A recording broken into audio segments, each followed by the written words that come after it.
Cool.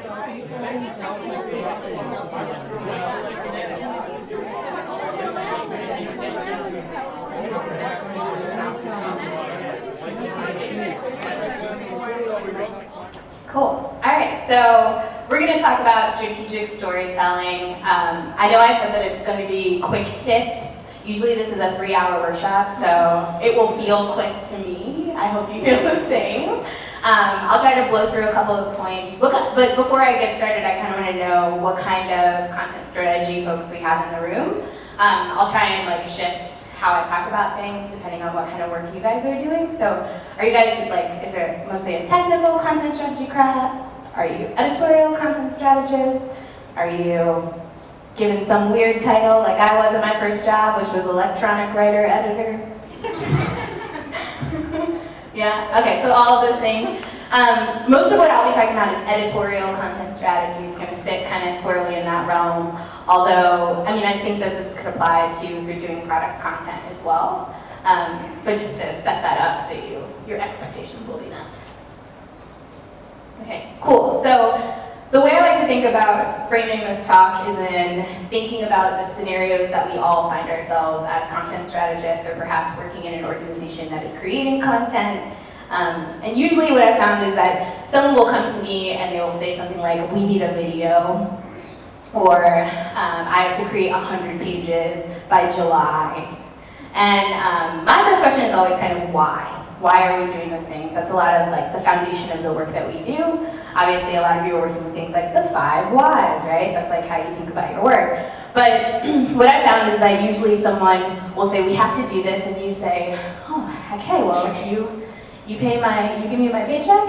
So I guess we are going to either start creating content with the option of meeting a goal of volume, right? The metric we're measuring ourselves by is how much we made.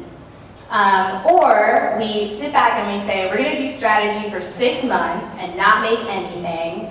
And then by the time we actually make something, it's like cardboard, right? It's like we're giving people something that has no soul, no depth, doesn't represent who we are, doesn't really meet any user's needs because our personas are these people who don't exist. It's like, Steve, the man down the street. And you're like, that is so general, it does not apply to anyone. So we want to try to avoid this. And, oh, sorry, remind me later. Sorry. Okay. And so when I think about the content that we create, I try to think about it as an approach to these ways of thinking about content strategy work. And so I wanted to ground us a little bit in some content strategy heavy hitters, right? So I got founder and CEO of Brand Traffic, Christina Halverson, some definitions around content strategy. All 3 of these are different definitions for the same type of work. None of them are wrong, right? Creation, delivery, and governance, that could be what we're doing. The right content to the right people at the right time, right place. Integrated set of user-centered, goal-driven choices. All of those things are incorporated into the content strategies that we develop. And then on the content design side, we start actually making something. You might be thinking, how am I going to get this across to the audience in the best way possible? Or if someone just hired you to be a writer or a marketer, but really you're a content strategist, they might want you to say, how shall I write this? What am I going to be making, right? So we're trying to move down here. That's where I want us to think about the work that I'm going to talk through today. And so a lot of what we talk about when we think about content design and also content strategy is developing content with users in mind, right? So we want to put ourselves in the role of the users. And I'll talk through a couple of ways that we can do that. But the thing that I think is really key about this sentence here is organizational values. This is something that doesn't typically come up in conversation when you're designing content or when you're creating a content strategy. You might be thinking about brand messages, right? A lot of times folks are like, what are the core messages that we want to hit on? But that's not necessarily deep enough to really understand whether or not you're creating value for your customer. Because if you're creating a content strategy, you typically have to have a point of view on what you're delivering to the customer. So you're thinking about it not just from the user side, but also from the organization side. It's a negotiation between the two. And the way I like to think about that negotiation is through this idea of values at the center of who you are as an org. So most organizations will have a mission, vision, and values. So we'll talk about that. You don't? If you don't have one, get one. So these are the 4 elements of the model. This used to be a grid when I first made it. It used to be like 4 squares, but I thought that it made more sense if we think about it like a cycle. So every time that you're thinking about your content strategy work, you're going to start with listening in a lot of different ways. You're going to move to this empathy piece in which you're creating that negotiation between the push and pull of who you are as an organization and what you know your users need, or perhaps you're working with stakeholders to redefine what you want to deliver. Then you're going to move into the execution phase. That's when you actually make the thing, so you need makers for that. And then you're going to decide whether or not you want to repeat. So this could be either repeating the content or just repeating the cycle, but this is when you think about metrics and evaluation to decide whether or not your content has met some sort of goal that you set out to usually deliver value to users.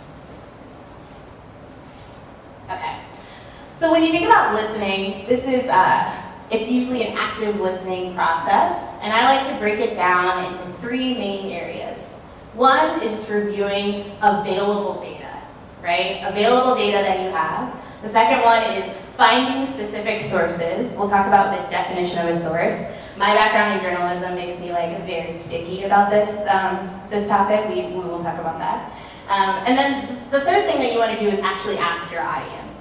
So usually the user data that you have is going to be quantitative because you're going to have some metrics in place where you've been measuring performance of content and things like that. Finding sources and asking your audience, this is when you start involving people, places, and things, right? Getting out there and actually doing research.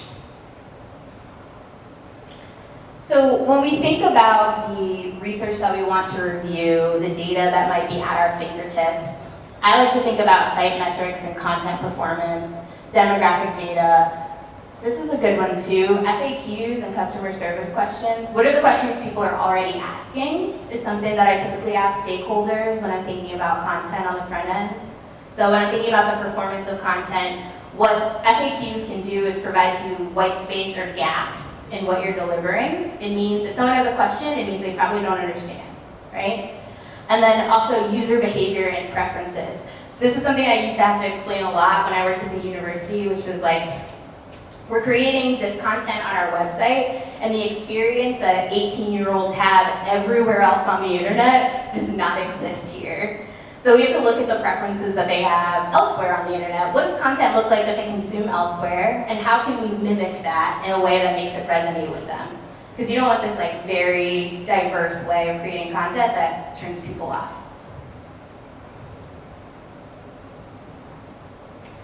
And then we want to actually find our sources. These are the three categories of people that I like to think about internally at the organization. Subject matter experts, everybody knows what they are. They're experts in particular topics. So if you want to write about a particular thing, that's the person you go to. Decision makers, sometimes when you're creating content, they are the only people you need to convince to get your project to happen, or to help them understand what you want to make possible, right? Because if you get the subject matter expert to give you all the info you need, and if you get the value-add voice, that person who knows exactly what's going on and can give you information about the community that you want to reach, if the decision maker doesn't sign off and decide that you're providing some level of value, typically the project won't happen. So I tend to start with talking to this person, then moving into talking to this person around why this is valuable. Like, what are they going to get out from it? What are they going to get from it? It's a negotiation of sorts. So it's hard to develop content without all of these people being involved in the process. And I know from my experience, specifically in consulting and like going into different organizations, what I found is that content can be created in like a vacuum. So you'll have a team maybe over here or a person over here creating different things that don't come together into one cohesive strategy. And then at the end of creating all of this content, you just have like a Frankenstein. You have this Frankenstein. It could be a website. It could be actual materials that you're distributing between print and digital. But either way, it doesn't all fit together because these 3 sets of people weren't all on the same page.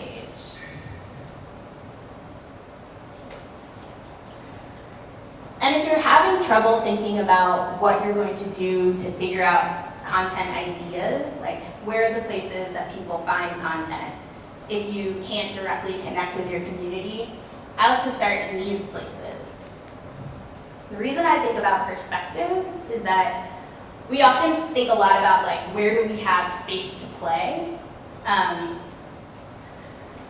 Applies to both, I think it applies to large institutions, but smaller places should also keep it in mind, which is that just because you can make a piece of content that you know will resonate with the user, is it something you should be making? Is it something that your organization has space to play in? Should you be advising people on particular areas of their life if you don't actually touch that area of their life? Or, stop trying to be so cool. I see a lot of cool stuff and I'm like, maybe we shouldn't be that cool. Maybe we're not the cool people in this scenario. Maybe we should develop content that's, you know, telling the exact thing that the user needs, but is not necessarily like the cool thing that they want to hear that they might get elsewhere. The other thing is just, we talked about missing information. This is another thing, mindset in the purchase process. That's just a way to guide questions, obviously, when you're doing your user research. Fears and goals and behaviors. And then this other piece down here, I think, is another thing that's important. It's tied to the perspective piece, but if the relationship between your user and you is like purely transactional, right? If it's like pure product, then you should be thinking about that when you're developing content. But I would venture to say, in most cases, it won't be purely product. Because all product decisions, like all decisions consumers make about products, are typically emotional, tied to some life event, tied to something that's happening in their lives. So this is an easy time. Thinking about their relationship to you is an easy way to think about, okay, if I am, for example, in a university setting, providing them with an education, what does that mean for someone who is perhaps taken 2 years off of school to work at home and transferred from a community college and now coming to a 4-year school? Versus what does that mean to someone who's working part-time and is thinking about how they can fit in the education that they're receiving with the management of their day-to-day responsibilities? And how do I need to shift the content that I make based on how they feel about the institution and their relationship to me as an institution? All right, so now we're going to use case it because I've been chatting a lot. So, a use case in thinking about some of the examples we walked through are taken from a couple of experiences I had between, I would say, 2013 and 2016. There was this shift in higher education that was happening at the time.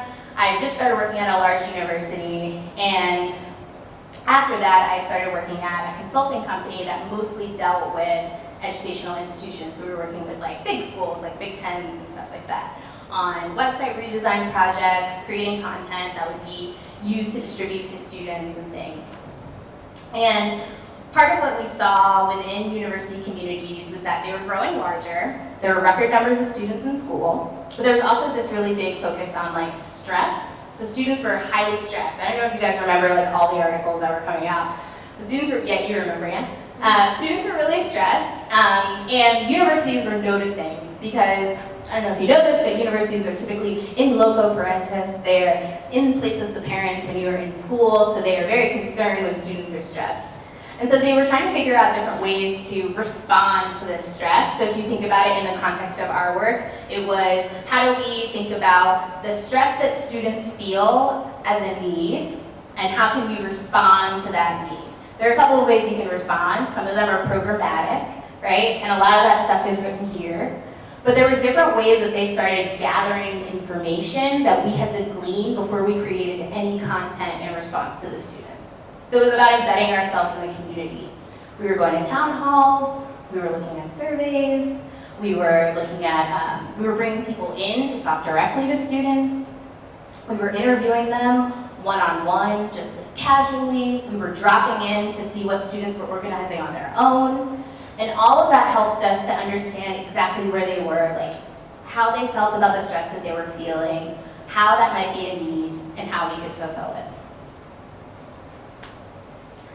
And so, what we had to do as a university was think about, as an institution, we have a reputation that we want to uphold. I'm sure you guys within your organizations have similar mandates where you want to be the best at whatever you do. At universities, it's always, we want to be a world-class research institution. I don't know if you've seen that on many websites, but that is like the company line. Everywhere is a world-class research institution. And then you go there and you're like, this library is the size of this room.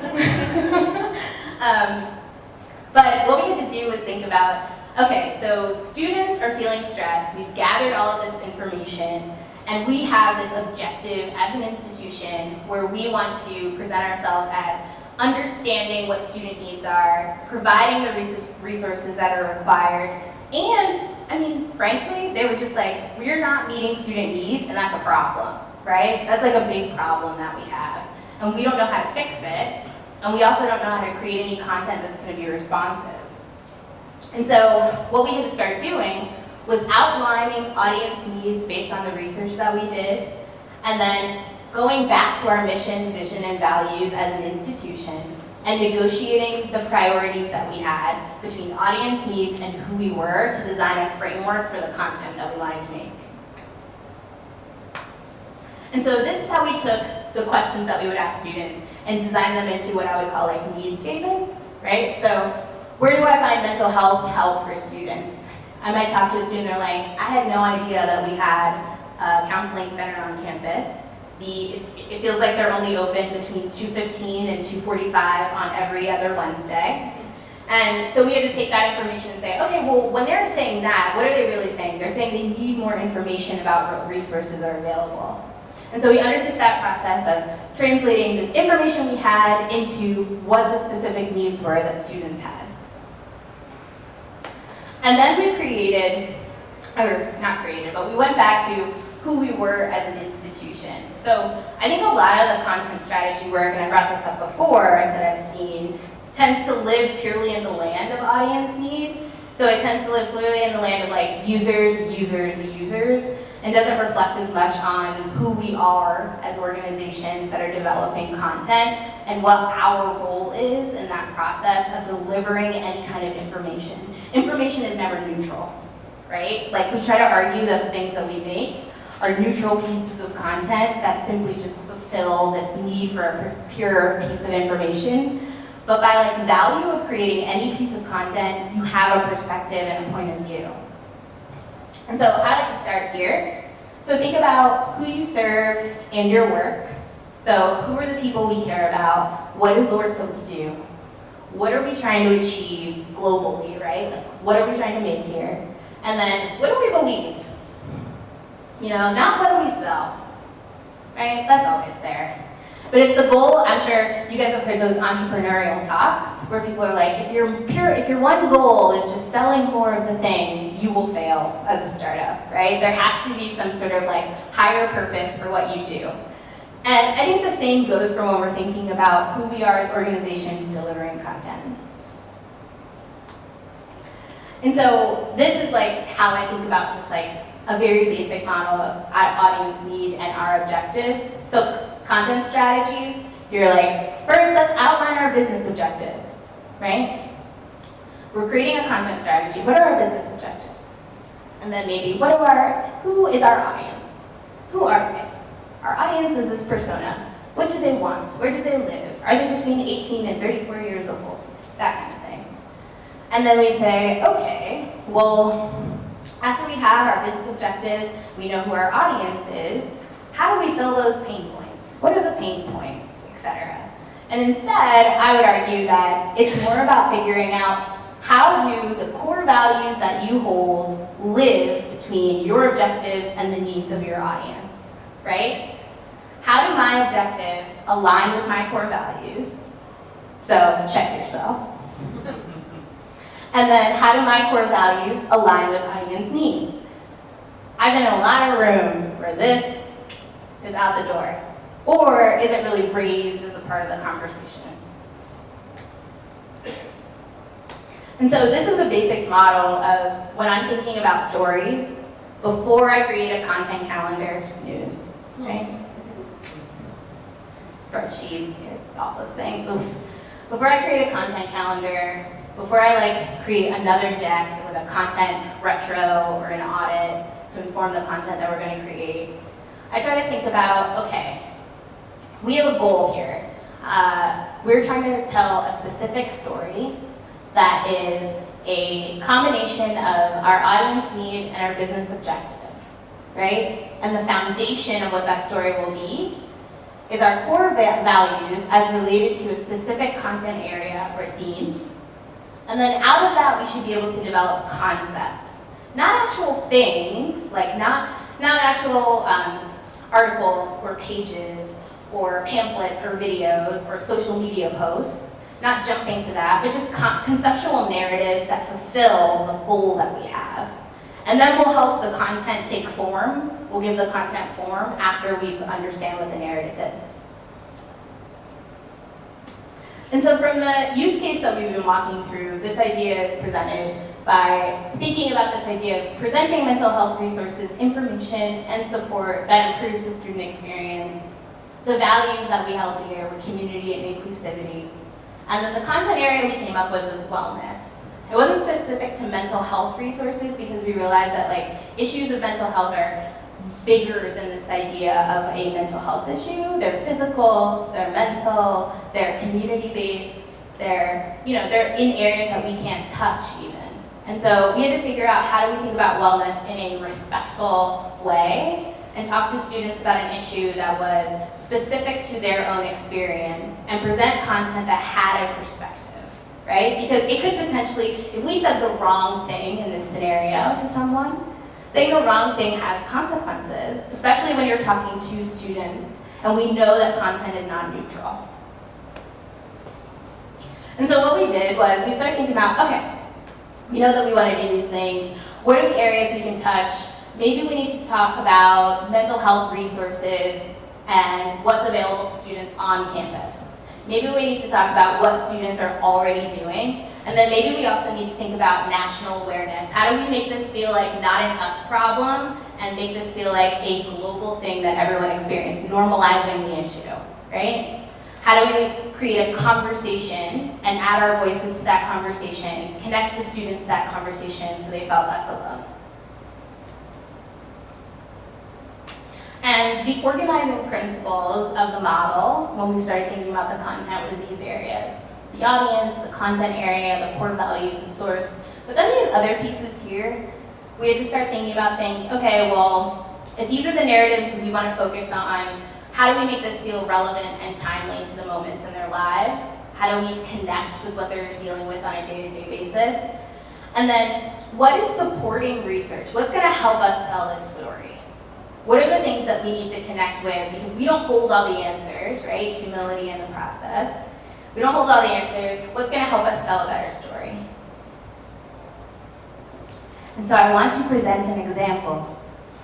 In this example, I'm going to move us out of the higher ed realm because I feel like I've beaten you over the head with my sob story of what I did. I don't want to force you to live in that space. There are other things that reflect some of the principles that we've been talking about. Because I didn't work on these projects, I don't think the model applies, and so I don't want to force you to think that the model was used in developing this content. But I think they're a great example of what happens when you don't think about your values and how your audience will connect with the content. There are two things we're going to talk through. One is a Coca-Cola made, and I wrote it down with my hand, in 2016, 480 billion bottles of plastic, right, were sold.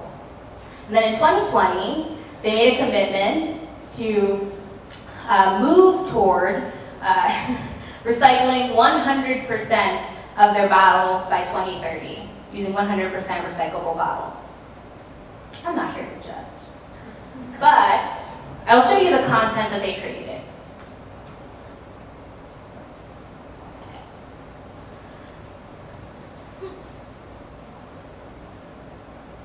So the example that you're looking at now is from Brita.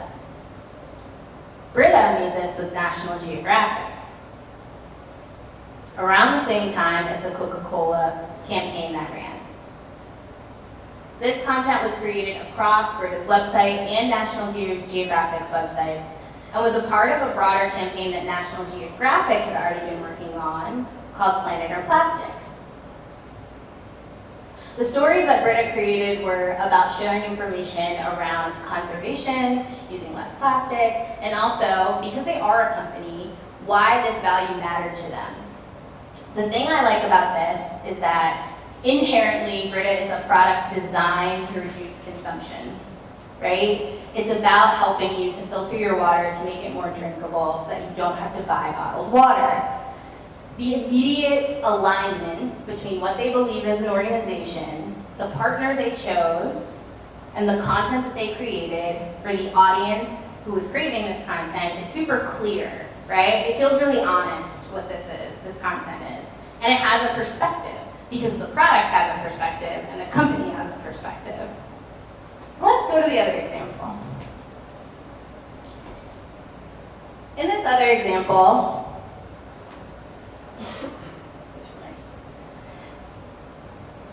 Coca-Cola tries to do a similar thing. They talk about recycling programs that are happening around the world. This was made in partnership with Washington Post Studios. And as you scroll through, the experience feels, in a lot of ways, similar, right? Like it feels like you're getting valuable information. It feels like this is aligned with a particular point of view.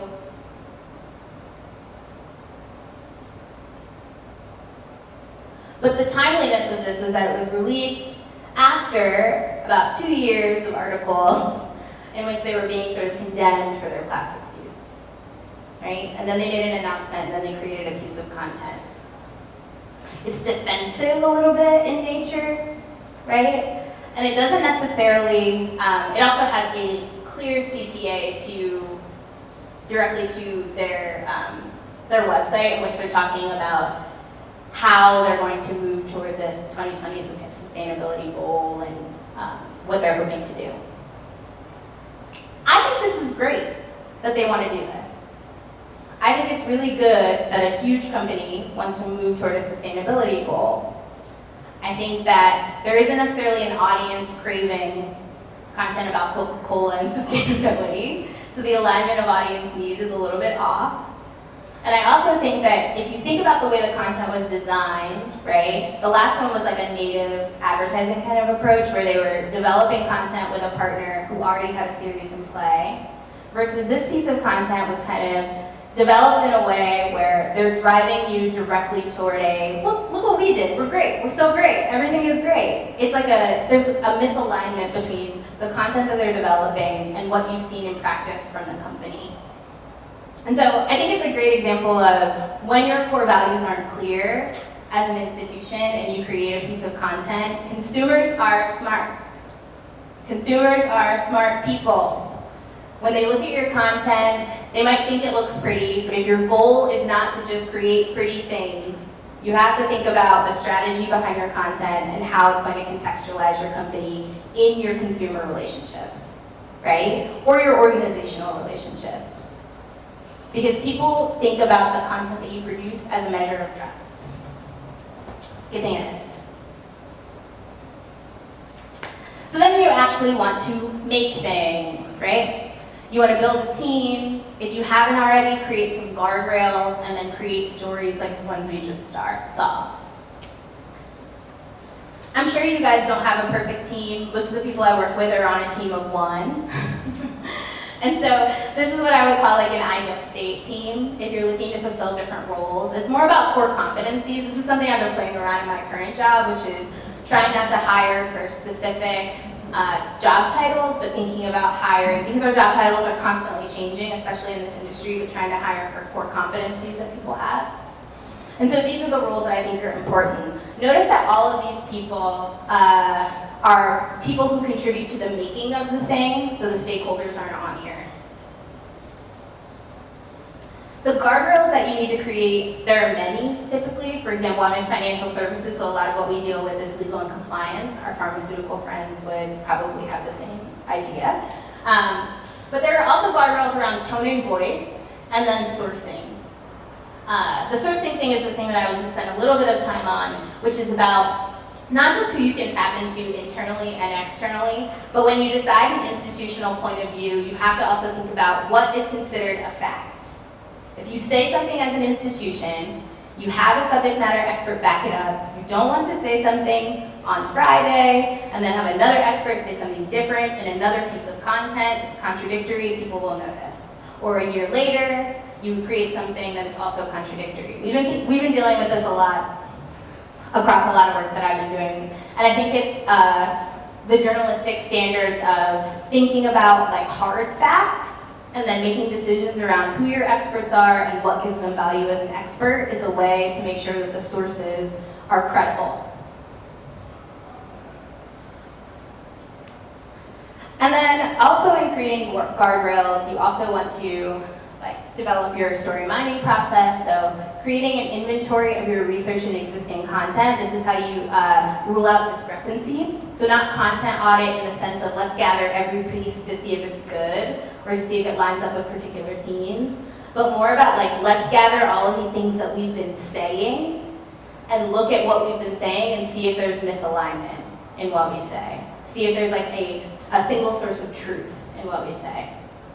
Documenting those internal sources and expertise. A lot of what we do also is build out thematics and then think about how do sources line up with each of those thematics, not stakeholders, not people who can connect you to partners or people to sign off, but if you're looking for the actual information for the page, the web page, the story, who do you go to for a specific theme? And then pitching external source relationships.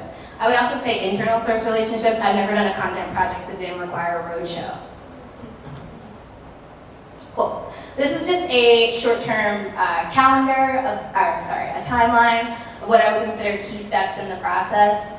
I'm sure you guys have all seen something like this, but the thing that I would just note is that strategy, prioritizing and concepting, and then outreach. Notice that the format and channel piece is here, and there are like 6 steps before we decide it's a video. So the next time someone comes to you and asks for a video, tell them there are 6 steps before that. And then the creative cycle is so long that I just put creative edit cycle. Because I don't pretend to tell you. I know everyone wants to say 2 rounds of edits max. Okay, good luck with that. I always add in source review, again, journalist. Make sure the sources feel comfortable. Also make sure that your institutional POV is clear. And then we're going to publish and distribute and finalize. Cool. And then this is just like my own thing. This is something I say at work a lot, which is let the makers manage creative. I don't want people who don't make things telling us how to make things. Let's let the makers make the stuff. The strategy people will figure out the foundation, and sometimes makers are also strategists. But let's not let people tell us how to shape a thing when they don't know the practical expertise of how to make a thing, right? Let stakeholders fulfill their roles as subject matter experts. So let them in on the process, don't shut them out, thinking, if I don't invite this guy to the meeting, maybe we can get it out the door, because it never works. And then let sources review for accurate representation. Okay, so this is just for fun one. I know I probably been talking for so long, but I do want to show you this. Squarespace did a brand refresh, and so we've been talking about alignment between your organization and the content that you create, and I think that the content that they've been making on Instagram is like, it's the best. So what they've been talking about, and they were very clear about it when they introduced their new identity, was that they believe, talk about values, in democratizing good design for the ambitious entrepreneur. It's time to create with purpose. So Squarespace is for people who are not designers, right? It's for people who want to have a presence on the web, but they need an introduction to how to best make that work. And so what they created was Prep School. These are the posts that they made. Each of them covers a core topic that you might cover in a class or a semester or an online course if you wanted to be a designer or a copywriter or an information architect. And it helps them to be better at work that they'd like to do that they're passionate about, and it lines up with what Squarespace's mission is as an organization.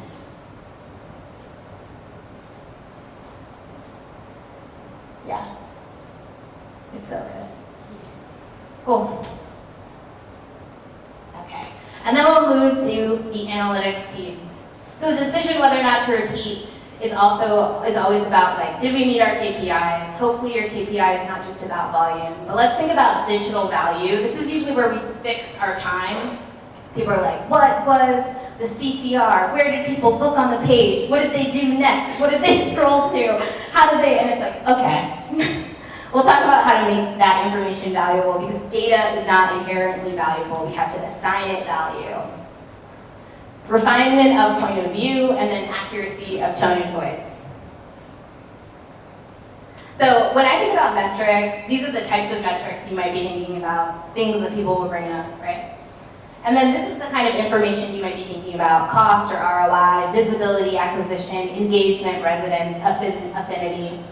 Before we design or engage the analytics team, we typically go through an exercise like this, where we're thinking about, okay, what's the metric? What is our learning objective for the metric? What would we actually get out of this information? Or how would we actually use this information? If we do heat mapping, how will that affect the work that we do? Are we going to look at where people looked on the page and make changes, or do we have static templates that will not allow us to make those changes, so maybe that shouldn't be a metric? Things like that. And then why does it matter to us? And then point of view, we talk about that a lot, but the thing I like to think of is, like, it sets an expectation with your audience.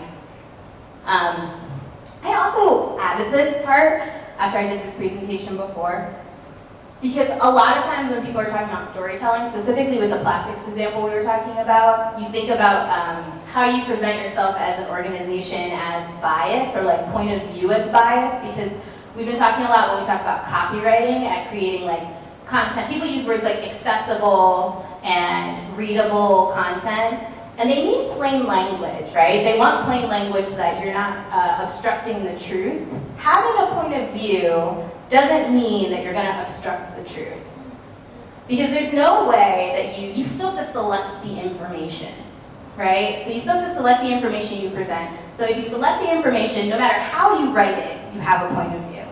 What you choose to present automatically gives you a point of view. So having clarity on what that point of view is, and measuring whether or not you got your point across, is important to me. She clarifies. Okay. Has the story helped you better articulate your mission and values? And then I like this one as just like a general measure when I look at a piece of work. Could this stand alone as a singular expression of who we are? If we took away all the other stuff, someone was like, what's your company? And you were like, here. Would you feel comfortable with that? A lot of times people do that for design. If we took away the logo, would you know it's us? It's kind of the same thing. We're at the end. We've made it. Okay, so first you want to listen, starting with audience needs, empathize, execute, and repeat. That's the end.